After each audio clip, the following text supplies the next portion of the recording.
नमस्कार दोस्तों, आपका बोन डॉक्टर के अगले एपिसोड में आपका स्वागत है। आज हम बात करेंगे कंजेनाइटल मस्कुलर टॉर्टिकोलिस के सेकंड एपिसोड में ट्रीटमेंट के बारे में। तो जनरली इन्फेंसी में और 1 साल तक कंजर्वेटिव ट्रीटमेंट ही एडवाइस की गई है। अगर आप ट्रीटमेंट नहीं करें तो कॉन्ट्रैक्चर बढ़ जाएगा और फिर जैसे बच्चा ग्रो होता है तो फेशियल डिफॉर्मिटी, शोल्डर एलिवेशन और स्कोलियोसिस स्पाइन में बढ़ सकता है और ट्रीटमेंट मुश्किल हो जाती है। फिर पेरेंट्स को इंस्ट्रक्ट करना चाहिए, होम स्ट्रेचिंग प्रोग्राम में डालना चाहिए। तो चिन रोटेट होता है शोल्डर की तरफ on the side of affected sternocleidomastoid और हेड टिल्ट होता है टुवर्ड्स द ऑपोजिट शोल्डर। ये आप अगर फोटोज देखें तो वेरियस होम स्ट्रेचिंग प्रोग्राम्स बताए गए हैं। एक प्रोग्राम में ग्रेविटी असिस्टेड स्ट्रेचिंग भी कर सकते हैं।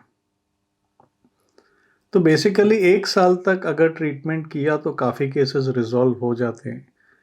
और अगर ये प्रॉब्लम परसिस्ट किया 1 साल के बाद तो फिर ये कंजर्वेटिव ट्रीटमेंट से नहीं ठीक होती, सर्जरी के लिए रिसोर्ट करना पड़ता है।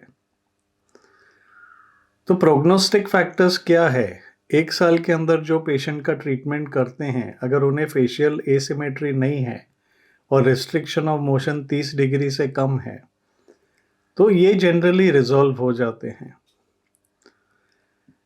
अगर फेशियल एसिमेट्री ऑब्वियस है और लिमिटेशन ऑफ मूवमेंट 30 डिग्री से ज़्यादा है ट्रीटमेंट चालू करने के पहले, तो ये बच्चे जनरली 1 साल बाद भी ठीक नहीं होते और इन्हें सर्जरी करनी पड़ती है।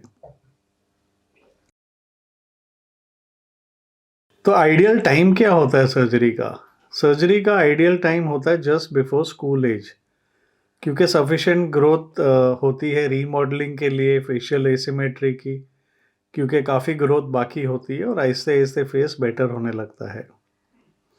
काफ़ी पेशेंट हमारे पास लेट आते हैं और डिफॉर्मिटीज़ फिक्स हो जाने के बाद हमारे पास आते हैं तो फेशियल एसिमेट्री काफ़ी हो जाती है और ग्रोथ पोटेंशियल इनसफिशिएंट होता है। फिर भी इनमें सर्जिकल रिलीज सक्सेसफुली किया जाता है, लेकिन फेशियल एसिमेट्री वगैरह परसिस्ट होते हैं। बट इन पेशेंट्स में भी नेक मूवमेंट, हेड टिल्टिंग काफ़ी इम्प्रूव होता है और कॉस्मेटिकली ये बेटर लगते हैं।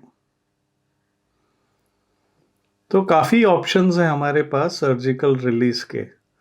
उसके पहले अगर बात करें काइनेजियो टेपिंग की, तो कई ऑथर्स ने काइनेजियो टेपिंग के बारे में भी बात की है।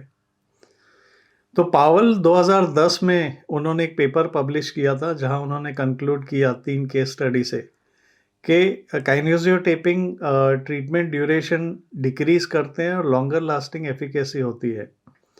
ओमन ने 2012 में पेपर प्रोड्यूस किया था एक, जिसमें लिखा था कि इमीडिएट इफेक्ट होता है मस्कुलर इम्बैलेंस में बच्चों में जिन्हें कंजेनाइटल टॉर्टिकोलिस है। तो ये भी आप ट्राई कर सकते हो। और अगर स्ट्रेचिंग के देखें तो बच्चों में आप ये वीडियो देख सकते हो, बच्चे को कैसे पकड़ा है एक हाथ से दूसरे हाथ से जेंटल स्ट्रेचिंग करते हैं। अगर बच्चा अनकंफर्टेबल हो जाता है तो रुक जाते हैं। ये ग्रेजुअली स्ट्रेच आउट करना चाहिए और 1 साल तक बच्चा नॉर्मल हो जाता है। तो स्ट्रेचिंग के साथ साथ आप घर पे और क्या कर सकते हो बच्चे के लिए? तो आप टॉयज वहाँ रख दो जहाँ आप चाहते हो कि बच्चा अपना हेड टर्न करे। बच्चे को इस तरह उठाओ कि वो जो लिमिटेड साइड है वहाँ विजन ब्लॉक हो जाए तो बच्चा दूसरी तरफ देखे। ग्रिप की पोजीशन भी आप चेंज कर सकते हो ताकि वो आपकी तरफ देखता रहे। और बच्चे को स्टमक पे लेटाना चाहिए tummy time to strengthen the neck muscles. तो बच्चा नेक लिफ्ट करता है, इससे भी मसल स्ट्रांग होती है और स्ट्रेच होती है। अगर सर्जरी की नौबत आ जाए तो हम स्टर्नोक्लीडोमास्टॉइड मसल को क्लैविकल में रिलीज करते हैं।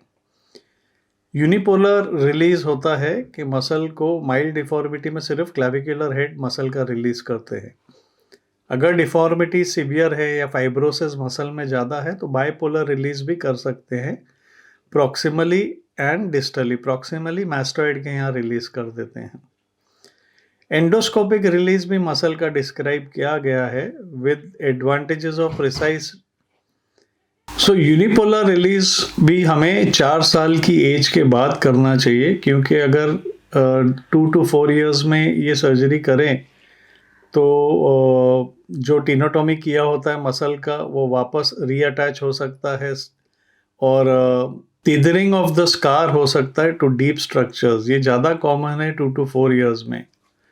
तो जनरली हम 4 साल के बाद सर्जरी प्रेफर करते हैं।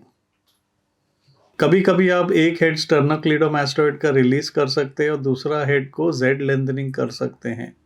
तो आज का एपिसोड यहीं ख़त्म होता है। अगर आपको पसंद आया तो लाइक करिए, शेयर करिए और हमारा चैनल देखने के लिए बहुत बहुत धन्यवाद।